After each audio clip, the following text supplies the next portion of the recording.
I'm a chimpanzee, I was a monkey. Butane in my veins, and I'm out to cut the chuggy with the plastic eyeballs. Spray paint the vegetable stock. Hola amigos, ¿cómo están? Muy buenas noches, estamos en Sin Límites, soy Josué Barrón y hoy tenemos un gran invitado, un gran amigo, pues nos conocemos muchos años y me da gusto de tenerlo acá en el programa, ¿no?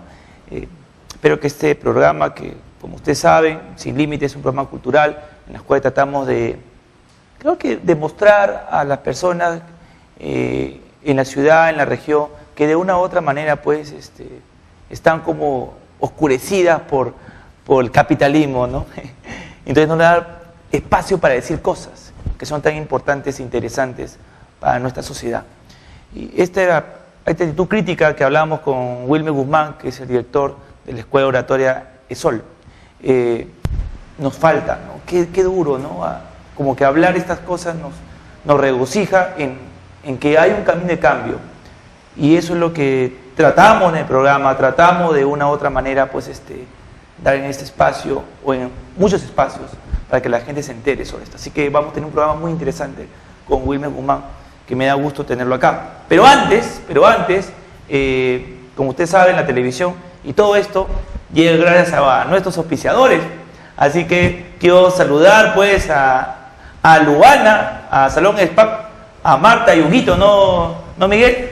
Que siempre están que nos apoyen acá. Así que ellos siempre tratan conmigo muy bien. Cuando vengo de Lima, pues mi tratamiento, mi corte de cabello, ¿no? Así que estoy un verdadero reggaetonero, ¿no? A la vanguardia. Así que están invitados el 28 de julio, ¿no? Al frente del el Chief España, ¿no? Muy bien. Así que Luana, muchas gracias. Huguito, Marta, un gran abrazo para ti. Gracias por apoyarnos y siempre estar con nosotros, que es importante. Salud.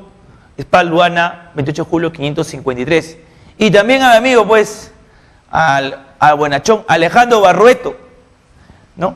Que tiene su consultorio en la urbanización Huacho. Un saludo, Alejandro, a todas tus personas que de una manera confían en ti. Así que están en lo último que me contaba justo Alejandro sobre tratamiento en ozono. Así que, por favor, si usted tiene un problema muscular con Alejandro, que es lo máximo. Aparte que es una excelente persona. Yo siempre, cuando converso con Alejandro, siempre me está diciendo pues que apoya a la sociedad, siempre hace campañas gratuitas para despistajes, va a lugares alejados, a pueblitos, y es importante. No solamente es un profesional que viene a servir, sino que hace una campaña social. Así que no se olviden ir a visitar a Alejandro Barrueto en urbanización Huacho E12.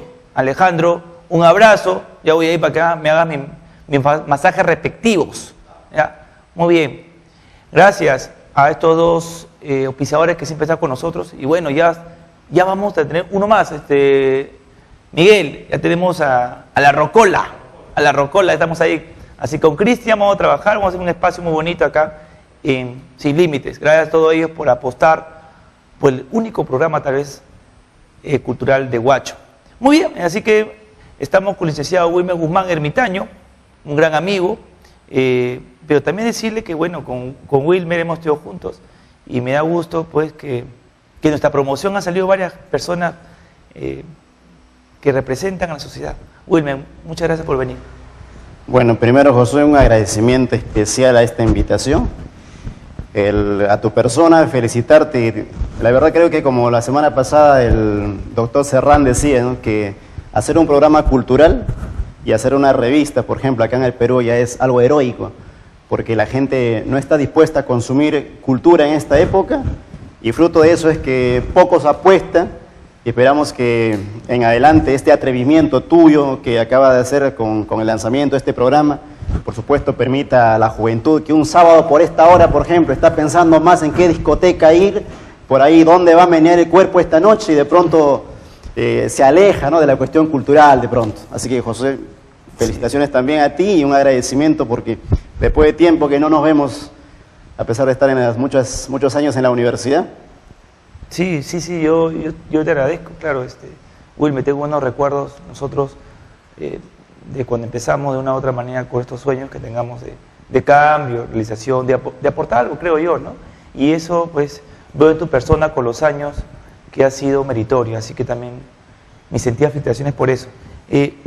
Wilmer, yo sí me digo Guzmán, Wilmer Guzmán, el licenciado, ha publicado una revista que hoy día quiero comentar, que se llama Rimay, ¿no? Que es, en quechua es hablar, ¿no? Así es. Hablar, ¿ya? Y la ha dedicado a nuestro gran pensador Manuel González Prada, ¿no? Un gran pensador peruano, ¿no? En el año 1900, 1800 y tanto, ¿no?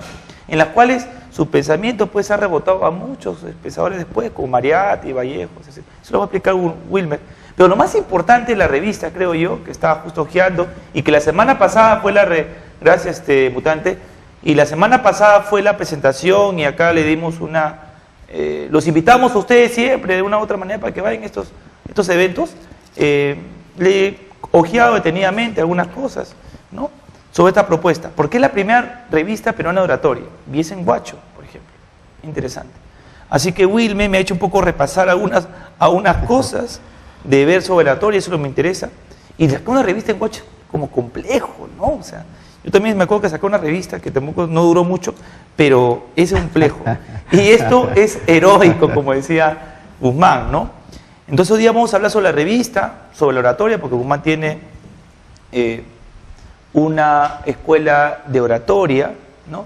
Entonces, y más aún me ha hecho recordar, amigos, un libro que yo siempre lo traigo, que es La retórica de Aristóteles, que los que quieren, lógicamente, bueno, Guzmán también no va a comenzar, pero también les digo a ustedes que un poco no saben sobre algunos temas, es que les sugiero, les invito a que lean, pues, el primer libro sobre este tema, que es La retórica de nuestro amigo Aristóteles, 3 tomos, ¿no?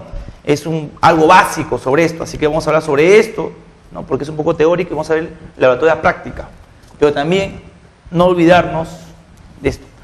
Wilmer, ¿qué es lo que tú ofreces, o una persona mayormente cuando va a tu instituto, ¿no?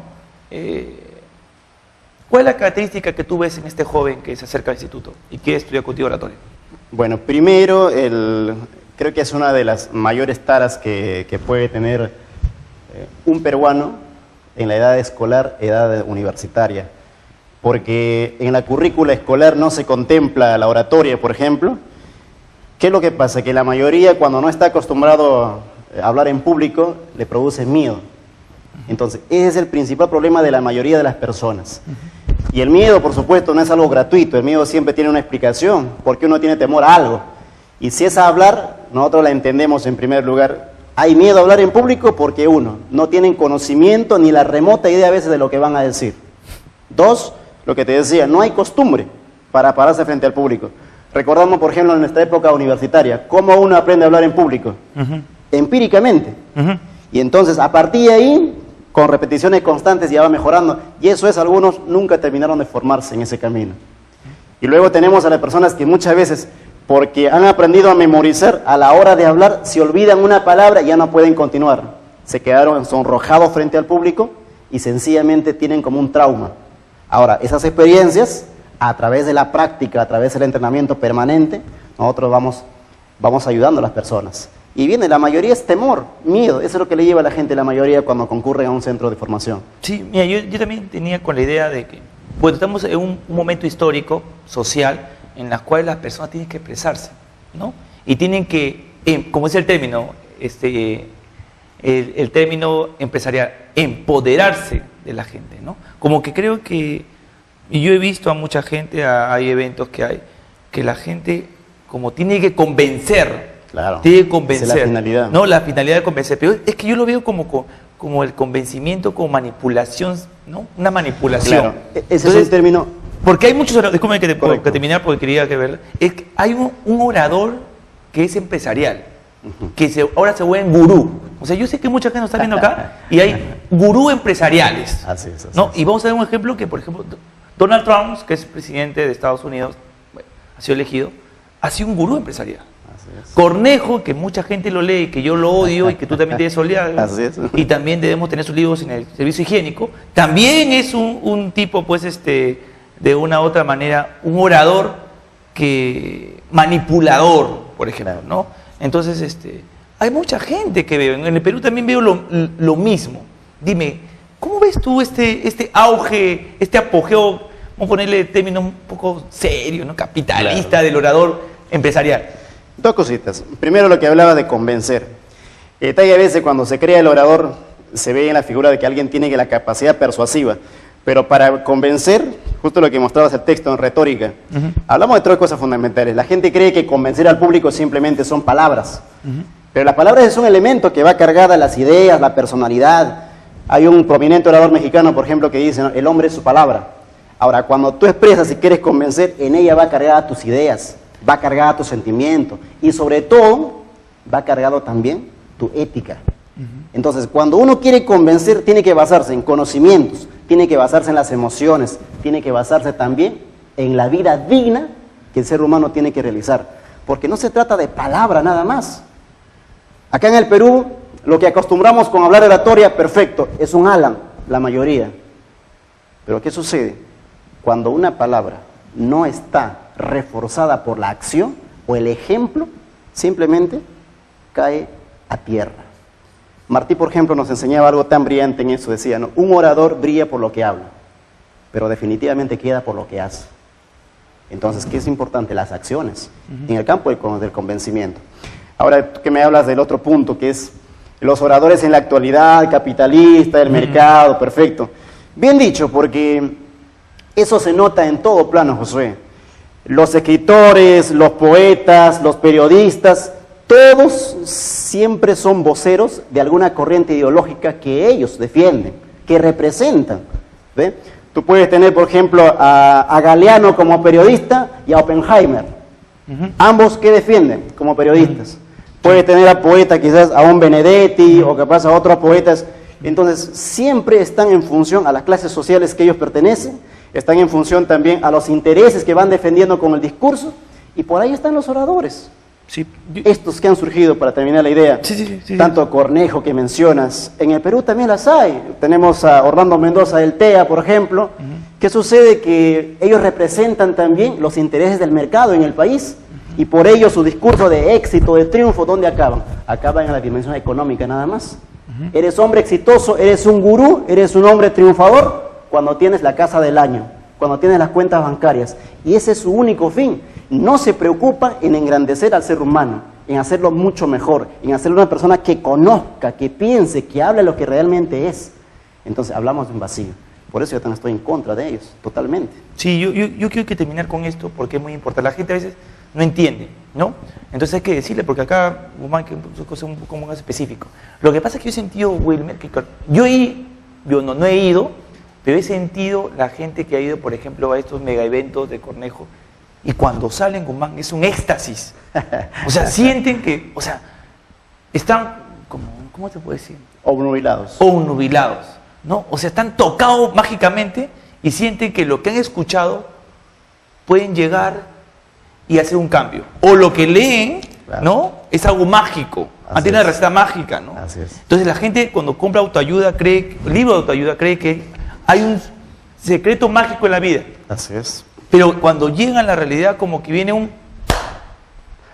No se puede, pues, ¿no? Y viene la decadencia, la depresión hay una grupal, ¿no? Para eso, justamente. Pero dime, ¿por qué sucede eso con estos tipos de gente? ¿Por qué? Porque sencillamente todos estos gurús han estudiado, mediante la neurociencia, han estudiado cómo es el comportamiento humano. Y nosotros a veces cuando hablamos de inteligencia, hablamos de cerebro humano, pensamos uno. Pero no es así. La neurociencia aquí ha descubierto que tenemos 3 cerebros. El cerebro reptiliano, que es el cerebro más primitivo que tiene el hombre, el cerebro límbico o cerebro emocional, y el otro es el neocórtex, el cerebro racional. Entonces, estos gurús, ¿a qué le hablan? Hablan al cerebro emocional. Entonces, cuando dirigen el mensaje a ellos, mediante metáforas, mediante historias, mediante casos de supuesto éxito, simplemente la gente se deja maniatar porque están apelando a las emociones. Pero habría que ver quiénes caen, Josué. ¿Quiénes caen? Caen los que no tienen un adecuado razonamiento. Una reflexión crítica. No tienen esa función crítica. Entonces, si estos fueran prominentes oradores, convencerían a los intelectuales. ¿Y por qué fracasan? justamente porque su discurso está dirigido a las personas de baja capacidad receptiva, aún ignorantes, y sobre todo que son muy, pero muy dominados por las emociones. Por eso tenemos una sociedad que no lee, que ve televisión, que está pegado constantemente en las redes sociales, a esa gente lo que manipula. Pero es que es duro lo que tú dices, porque no podemos decir a la gente que es ignorante, pero es que es ignorante, es que lo que digo, Sí. es duro, no, irónicamente, es duro decirle, oye, eres ignorante simplemente, pues ¿qué voy a hacer? Te convenzco rápidamente. Por eso políticamente, cuando viene un candidato, te dice una cosa y estás convencido, pero la gente, en vez de aceptar ese error que te digo, ¿no? Ese error, no lo hace. Te juzga, te dice, no puedo, ¿no? De una u otra manera, pues te impone que tú eres de otra cosa, ¿no? Qué duro es para ahora el peruano aceptar el nivel de ignorancia y el nivel crítico que estamos, pues, palpados, estamos todos de una u otra manera, ¿no? ¿Cómo podemos cambiar la situación, Will? Y estos discursos que hace rato hablamos de los conferencistas, calan hondamente en esta gente que en nuestra sociedad, donde la educación ha sido abandonado completamente, donde el maestro es maltratado, ¿no? Con los sueldos más irrisorios. Y entonces, ¿cómo cambiarlo? Tendría que haber una reforma sustancial en la educación. Abogamos mucho, yo soy uno de los defensores que, por ejemplo, para empezar, el ajedrez, la filosofía, el arte, en ello entra la oratoria, esos forman parte de la currícula para que el joven comience a pensar, comience a analizar, porque la mayoría simplemente son espectadores, pero no entrenan, no participan de estas habilidades. ¿Y la educación de hoy cómo es? Hasta en la universidad, consumista, que todavía se enojan cuando César Acuña, ¿no? Copia y pega. Ese es prácticamente una muestra de una gran cantidad de la sociedad.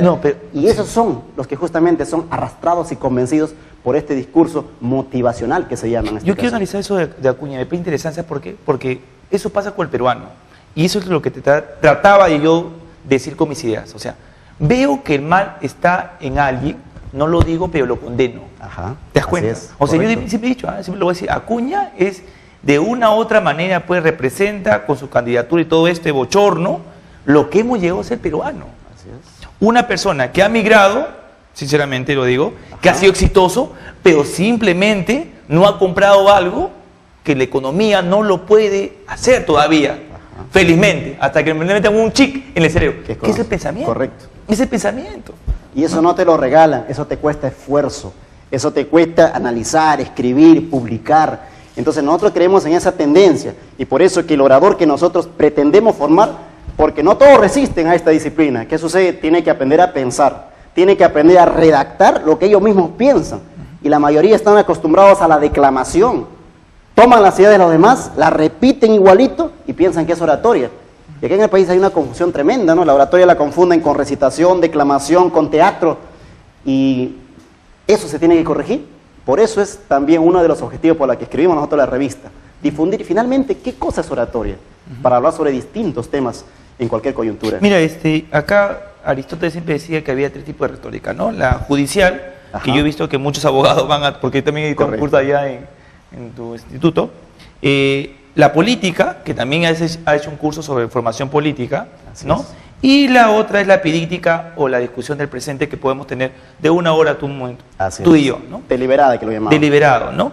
¿Qué es lo que piensas tú en torno a eso? Porque veo que hay un cuadro de chicos. La revista de una u otra manera muestra ya un proceso de maduración, creo yo, ¿no? Un proceso. ¿Qué crees tú que nos falta a estos chicos que están empezando, que en la región de una u otra manera están llegando al instituto y ya están con una línea de pensamiento que... A mí me parece interesante primero. Nosotros con los cursos que damos vamos adquiriendo, o sea, damos cursos distintos, porque el objetivo de la gente no es todo, por ejemplo, ser político, ser líder. Algunos sencillamente quieren expresarse bien. Y nosotros damos un curso que se llama así, Oratoria Moderna. En ella procuramos básicamente que las personas expongan adecuadamente. Pero para exponer hay un requisito fundamental. El discurso expositivo debe enseñar muy bien. Y eso te obliga a qué cosa, que tú conozcas el tema. Por lo tanto, el alumno que participa de este curso, tenemos que preguntarle, tenemos que refutarle sobre el tema que va a decir. Y la mayoría le teme a eso. Tengo mucha experiencia en que los jóvenes a esa, por ejemplo, lección no llegan a asistir. Porque no están acostumbrados a que le pregunten, que le refuten. ¿Ve? Y posteriormente, cuando concluyen este curso, que es a nivel expositivo, pasamos a otro nivel que viene a ser ya el persuasivo, emotivo, pero por supuesto con una base académica. Y estamos hablando de la oratoria política. ¿Ya? Pareciera una clasificación que hacemos. Nosotros lo hacemos para que la gente entienda cuál es la orientación hacia dónde va el curso. Pero yo debo decir una cosa, para mí la oratoria es una. Es una. ¿En qué cambia? Cuando dice judicial, cuando dice política, deliberativa, etc., la oratoria cambia de acuerdo al contexto donde te encuentras. No vamos a hablar de la misma forma cuando estamos en una plaza, que cuando estamos en una quinceañera, que cuando estamos sustentando una tesis. De las tres funciones que uno debe hacer, que es agradar, que es conmover y sobre todo enseñar, en esas tres está la variante de la oratoria. Yo estoy exponiendo, por ejemplo, como un estudiante universitario. De esas tres tengo que enseñar, que agradar y conmover. Si estoy hoy por sábado, por ejemplo, van a haber muchas reuniones sociales, no voy a exponer ahí. Yo tengo que en este caso deleitar y agradar con mi discurso.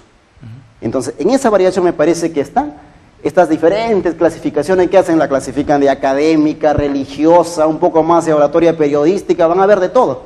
Los escenarios son los que cambian, Josué. Sí, no, lo que tú hablas de escenarios es complejo, porque yo también de una u otra manera puedo analizar, o ustedes en su casa podemos analizar cuando ven un discurso político. Así es. ¿No? Yo veo al congresista o al presidente, lo he analizado muchas veces, creo yo, por el punto de vista literario, lo que está hablando. Ajá. Entonces vemos al presidente, por ejemplo, tener un discurso elevado, con un vocabulario altura alto, más técnico, si se puede decir, no tanto impositivo, y tampoco no tiene, no sé, esa metamorfosis rara de la política de que cuando habla con el pueblo se viste para hablarle, como si fuera, me hace recordar mucho a los griegos, cuando se ponen máscaras para teatrero, ¿no? Teatrero. Pero cuando va, eso, ¿no? Yo le puedo escuchar muy bien, ¿no? Pero cuando van al público, su lenguaje es ofensivo, es como que de una u otra, aparte de que el vestimiento, también veo un sentido de resentimiento. O sea, cuando habla, yo le he escuchado muchas veces escuchar a Ollanta y a Toledo, y me parece repugnante, ¿no? Cuando utiliza su retórica al pueblo, ajá, que sigan hablando con el rencor milenario de costa y sierra. Me molesta tremendamente. Pero cuando vas a un parlamento, yo le he visto escuchar ninguno. ¿Por qué es eso? ¿Por qué? Ahí tengo una explicación. ¿Qué sucede? Que la gran cantidad de las autoridades, tanto a nivel local, nacional, no son entrenados por oradores, sino ¿quiénes los entrenan? Los entrenan actores, los maestros de teatro. Entonces, en ese caso, tenemos al frente no a un ser humano con su personalidad definida, tenemos a un personaje. Entonces, este personaje se comporta y habla dependiendo los fines que busca. ¿Ve? Cuando una persona, por ejemplo, se viste, se pone la camiseta de Perú, como es un elemento sugestivo la camiseta nacional, pero habría que ver si esa persona algún día fue a un estadio para ver el partido. Entonces, ¿qué sucede? Son más elementos de teatro y no hay que confundir esas cosas. Y a veces pasa también a eso con los jóvenes. Los jóvenes, los muchachos, los pequeños, cuando hablan, ven a alguien que se expresa bien, lo imitan. Y cuando uno imita, ya está besando los linderos del teatro. El problema es eso, lo que tú ves. Entonces, a los grandes cuadros, supuestamente, candidatos que existen, ¿quiénes las han preparado? Sí. Ahora, si fueran oradores, fueran integral con su personalidad, estoy seguro que no lo eligen. Porque la gente le va a conocer y le va a poder receptar su mensaje tal cual es. En la palabra no va solamente el mensaje. En la palabra va cargada la personalidad, va cargada nuestro modo de ser, nuestro ser humano en integridad. Entonces lo que tenemos que hacer es entender que la palabra del hombre es la carta de presentación. Con ello medimos su nivel intelectual, su pensamiento, ideología, hasta las taras o carencias que tienen. Claro, claro. Bien, para mí esa es la oratoria, sí, en sentido estricto. Yo no estoy a favor, como un amigo sanmarquino me decía alguna vez, los mejores oradores salen de los teatros. Ellos son capaces de arrullarte. Ahí se trabaja la forma, pero el fondo a veces, muchas veces vacío. Y otros a veces que confunden ya son con los declamadores, confunden con los recitadores, donde hablan hermosamente, bellamente. Y a veces cuando es tanta belleza, nubla el entendimiento del ser humano. Es como ver, pasa una mujer guapa frente a tus ojos, ¿qué haces? Sí, claro. ¿Ve? Algo similar sucede también cuando es tan literario, tan bello, tan poético, Y en ese caso, por ejemplo, María te decía algo, que cuando se adjetiviza demasiado, se sustantiviza menos. Interesante. Demasiado redundancia. Sí, yo te quiero contar la anécdota que yo tuve una infidencia con este candidato Guzmán, ¿no? Julio Guzmán. No es nada mío, claro, ¿no? Pero yo digo a la gente que, bueno, también está estudiando, bueno, ya voy a terminar política en la universidad. O sea, yo lo veo a Guzmán y es la primera clase de un político, cómo se construye.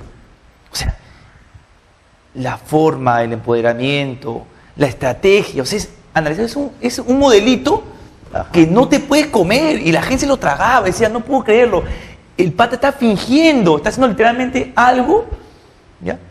Y la gente no puede creer que le puede entender, y eso es lo que me molestaba. Yo sabía, por ejemplo, que Guzmán había estudiado con Isola teatro. Ajá. Para ver los gestos, o sea, la gente tiene que entender, hasta cuando Guzmán agarría y hacía esto, es porque no lo sentía, se lo habían dicho, pon esto porque la gente mira y no entiende. Claro. Y qué complejo es eso, ¿no?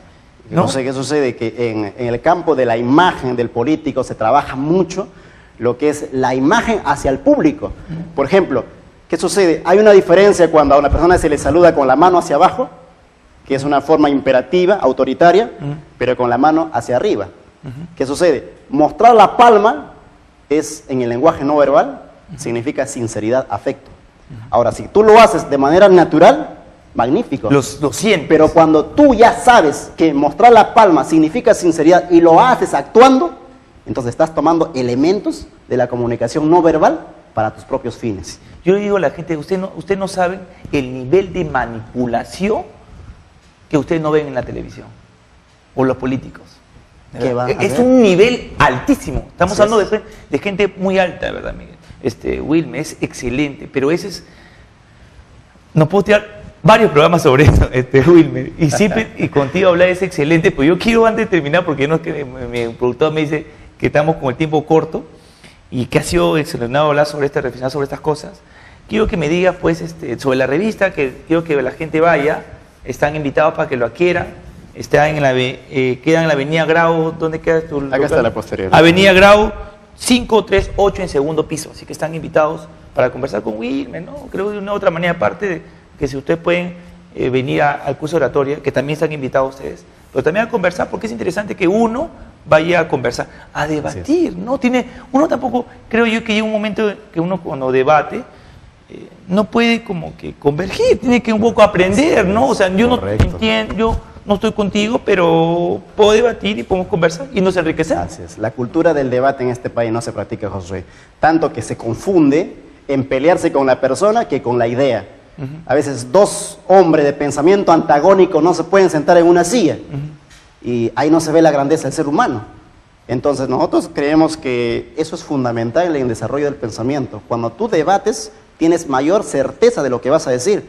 Y si la oratoria, su fin es convencer, convéncete que tienes razón. Y el día que no la tengas, acéptalo con dignidad. Yo creo que ese es el camino que se tiene que tomar en cuanto a las ideas. Claro, yo también te decía que el buen orador era como el ajedrecista, ¿no? Llega un momento que tienes que aceptar que has perdido, ¿no? Así es. Y es eso, ¿no? Y eso también, el nivel de oratoria también en el Perú, ¿no? Porque cuando tú llegas al nivel de, ya no tienes argumento que decir, ofendes. Correcto. ¿No? O sea, yo he visto gente que no sabe defenderse. El Congreso, por ejemplo, es un ejemplo de donde no se debate, ahí se discute. No, se discute, ¿no? No, o sea, ofensas familiares, robas, ¿no? O cuando se insulta, cholean. Simplemente, ¿a qué llegamos? Simplemente que se le cerró el conocimiento. Ya se acabó las ideas y pasan a otro plano como resignación. Wilmer, antes de terminar el programa, para un poco finalizar, ¿cuál es el aporte que ha dado Manuel González Prada al pensamiento peruano? Es uno de los pensadores, la verdad, al que hemos abandonado demasiado. Nunca se ha hecho una investigación de la oratoria de González Prada.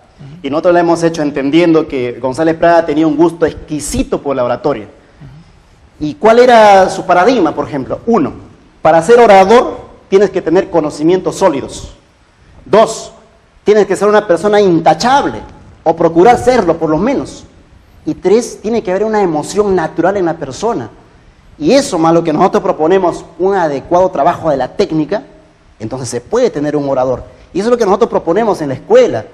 Ahora, por ejemplo, en verano vamos a comenzar un curso de oratoria escolar y a los niños le llevamos a que primero lean y entiendan lo que van a decir. Nosotros no nos paramos simplemente a que repitan frases mecánicamente y eso va a ser simplemente una declamación.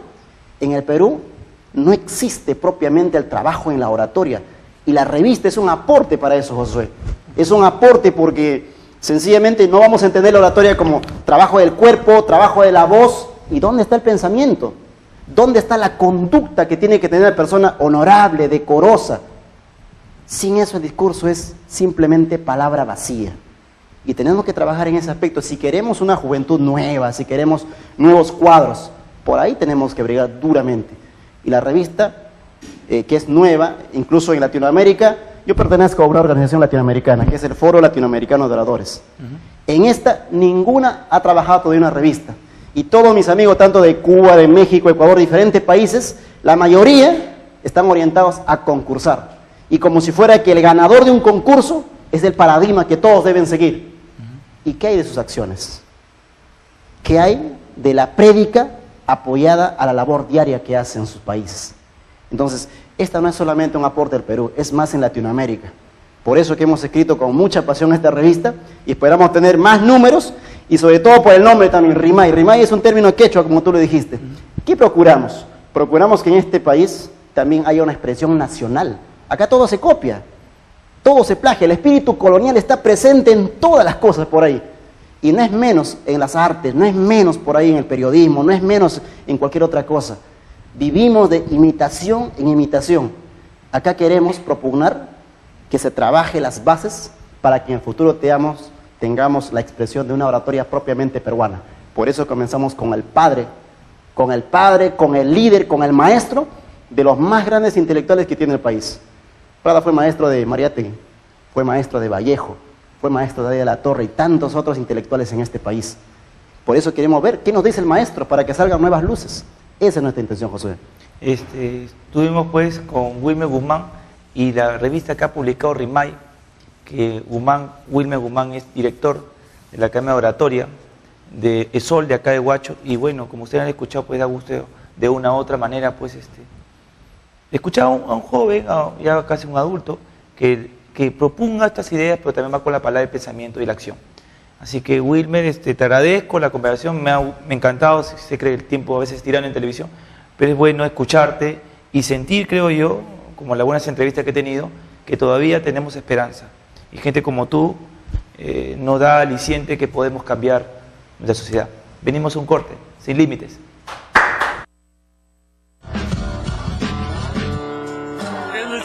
Chimpanzees, I was a monkey. Butane in my veins, and I'm out to cut the chuggy with the